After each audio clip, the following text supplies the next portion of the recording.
સુરતમાં છેલ્લા કેટલાક સમયથી નકલી તબીબો નકલી ડિગ્રી સાથે દવાખાના ખોલીને બેસી ગયા છે અને લોકોના સ્વાસ્થ્ય સાથે ચેડા કરતા હોય છે। ત્યારે વધુ 3 બોગસ ડોક્ટરોને વડોદરા પોલીસે ઝડપી પાડ્યા હતા।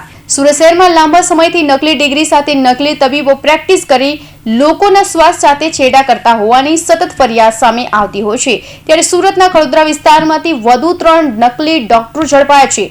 આઝાદનગર વિસ્તારમાંથી વિનય ક્લિનિક નામથી ક્લિનિક ચલાવી રહ્યું હતું।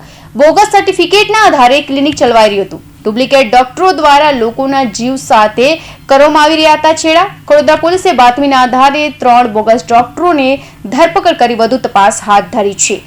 આજથી 15 દિવસ પહેલા જોન ફોર્ડ સાહેબની સૂચના મુજબ પાંડેસરા પોલીસ સ્ટેશન ખાતે ડ્રાઈવનું આયોજન કરીને 15 થી 16 જેવા બોગસ ડિગ્રીધારી ડોક્ટરોની ગુનો દાખલ કરવામાં આવ્યો હતો। તેમાં તપાસના અંતે અમદાવાદ રખિયાલ ખાતે અને તેમજ અહીંયા નાનપુરા ખાતે 2 ટેકનિકલ કોલેજો ચલાવી અને ખોટી ડિગ્રીઓ આપતા હતા। એ અનુસંધાને જે તે સમયે પાંડેસરાની ટીમે અમદાવાદ રેડ કરી અને ત્યાંથી ડોક્યુમેન્ટ કબજે કરેલ છે અને તેના રજીસ્ટરો કબજે કરેલા હતા। એવા રજીસ્ટરોમાંથી મારા સલાબતપુર ખટોદરા વિસ્તારમાં જે ડોક્ટર પ્રેક્ટિસ કરતા એમના ડેટા મેળવી તેઓના વિરુદ્ધમાં મેડિકલની ટીમ સાથે રાખી તેમજ એસએનસીની ટીમો રાખી અને ગઈકાલના રોજ કાર્યવાહી કરીને 3 ડોક્ટર વિરુદ્ધમાં ગુનો દાખલ કરવામાં આવેલ છે।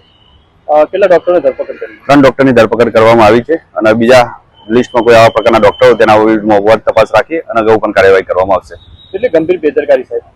આ બાબતમાં અગાઉ પણ ફેક સર્ટિફિકેટ બનાવેલા છે તે પ્રકારના સર્ટિફિકેટ આમાં તપાસના ક્રમે મળી આવશે તો અગાઉ પણ આઈપીસીની કલમો મુજબ ગુનો દાખલ કર્યો, આમાં પણ એ મુજબની કલમો અને એના પાસે સંડોવાયેલા માણસોની ધરપકડ કરવામાં આવશે।